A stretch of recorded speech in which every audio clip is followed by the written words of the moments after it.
The sun blazed mercilessly over the parched lands of the frontier, where the wind carried whispers of pain and pride.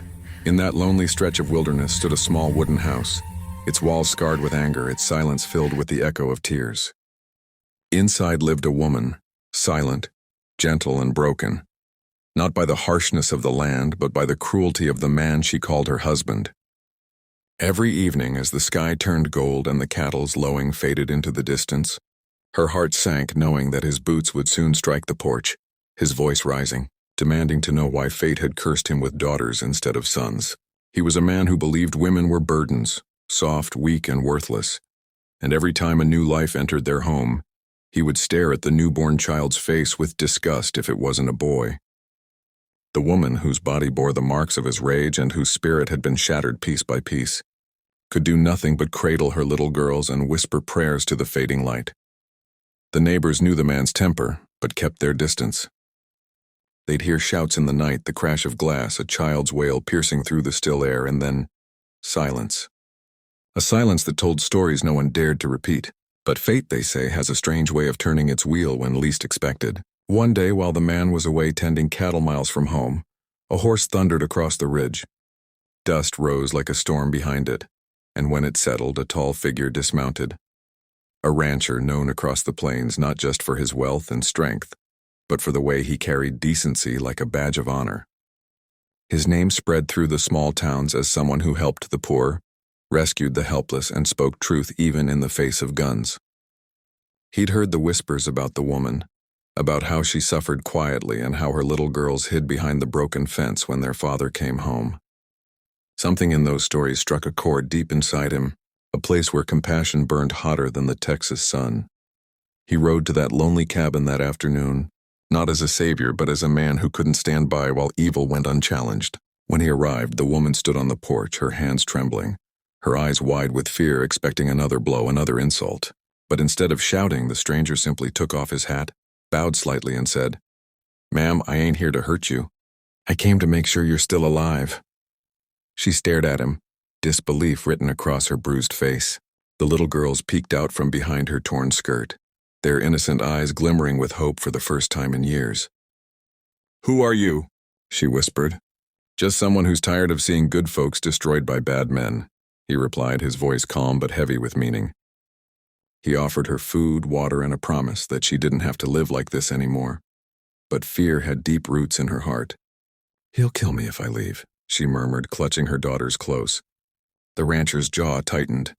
"He already is," he said quietly. "Every day you stay here, he's taking your life from you." His words struck her like a storm. She wanted to believe him, wanted to believe that somewhere beyond those dry fields there was a place where her girls could laugh without flinching, where she could breathe without guilt. Yet the chains of fear are the hardest to break, and she hesitated, her mind torn between hope and survival.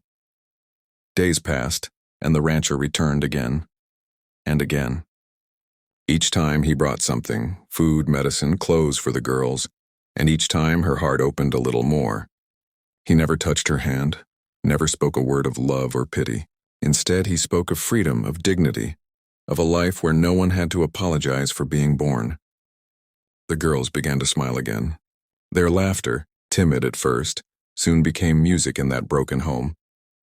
The rancher would sit with them, teaching them how to feed the horses, how to name the stars, how to stand tall even when the world tries to push you down. Then one evening, the nightmare returned.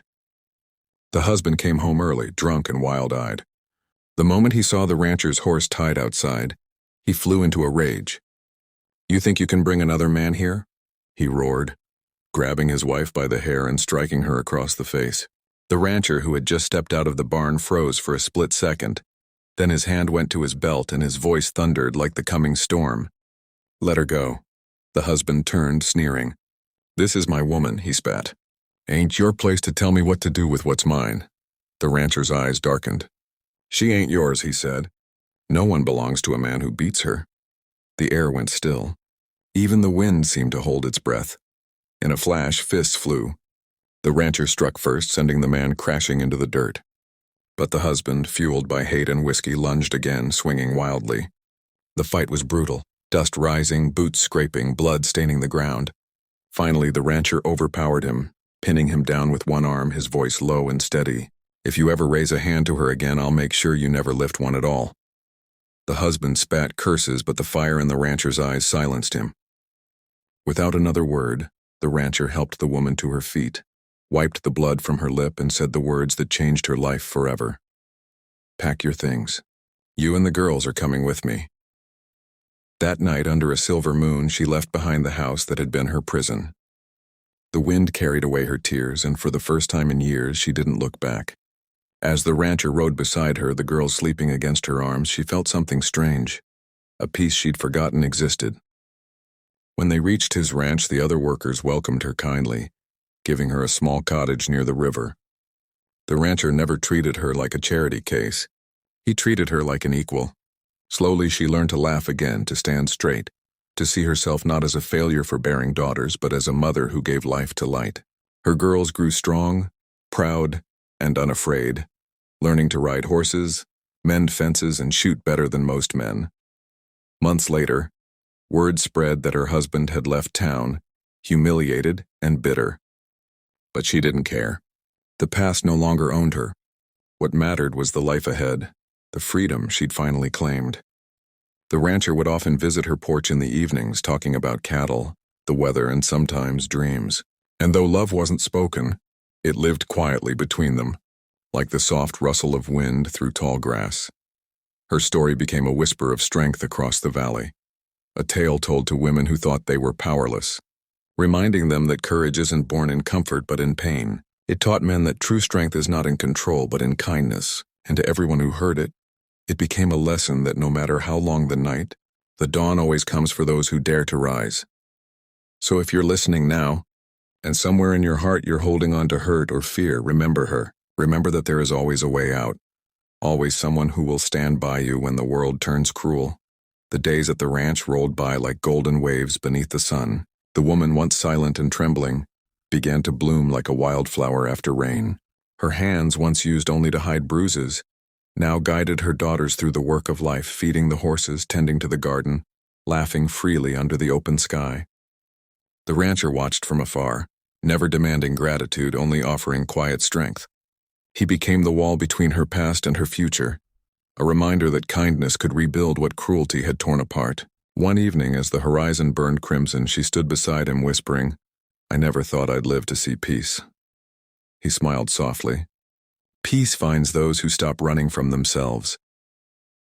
Her girls grew fearless, learning to ride with grace, their laughter echoing across the fields that once seemed endless and cold.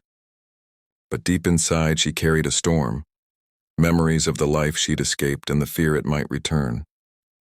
The rancher, sensing her unease, promised her safety not through words but through presence. When he rebuilt her cottage with his own hands, she knew she was no longer a victim. She was a survivor. Months later, when she looked at the rising sun from her porch holding her daughters close, tears filled her eyes, not from pain, but gratitude. The land that once felt cursed now shimmered with promise, and in the rancher's calm, steady gaze she saw not rescue but respect. Her story had changed. She was no longer the woman who was punished for bearing girls. She was the woman who taught them to never bow to darkness again. Subscribe for more stories that awaken strength, hope, and heart, because every soul deserves a second sunrise.